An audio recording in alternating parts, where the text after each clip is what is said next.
Dog and cat pose বা animal পোজও বলা হয় এইটাকে। আমরা অনেক সময় কি হয়, ডক্টর লিখে দেয় dog dog and cat pose অথবা অ্যানিম্যাল পোজ, আমাকে বুঝতে হবে যে আমাদের এটাই দিয়েছে, মানে এই এক্সারসাইজগুলোর নামগুলোর জন্যই তোমাদেরকে জেনারেলি করাচ্ছি।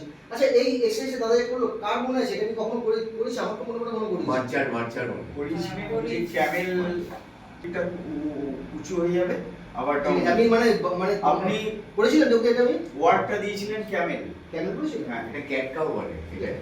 ক্যাটও এটাকে অনেক বলে, এটাকে অ্যানিমেল পোজও বলা হয়, ক্যাটও বলা হয়, মানে যেহেতু পিঠটা কুচির মতন হয়ে যায় ওটা উল্টো বলা হয়, ঠিক আছে? তোমাকে এটা অনেক সময় বলা যায় যে অ্যানিমেল পোজ। অ্যানিমেল SPIN, ঠিক বললাম নাকি? SPIN এনি না? হ্যাঁ। আচ্ছা আচ্ছা, SPINE, spine card, CURL, spine card. দুটো পা অ্যাবডোমেনের দিকে নিন, ফোল্ড করে নিন, দুটো পা ফোল্ড করে নিচে দিকে নিন, ফোল্ড করে নি ফোল্ড করে নিচে দিকে নিন। এবার দু হাত দিয়ে ধরুন, ওই না দু হাত দিয়ে, জাস্ট দু হাত দিয়ে, হ্যাঁ দু হাত দিয়ে। এটা হচ্ছে স্পাইন কার্ড, এক্সারসাইজের নাম। এটাও 5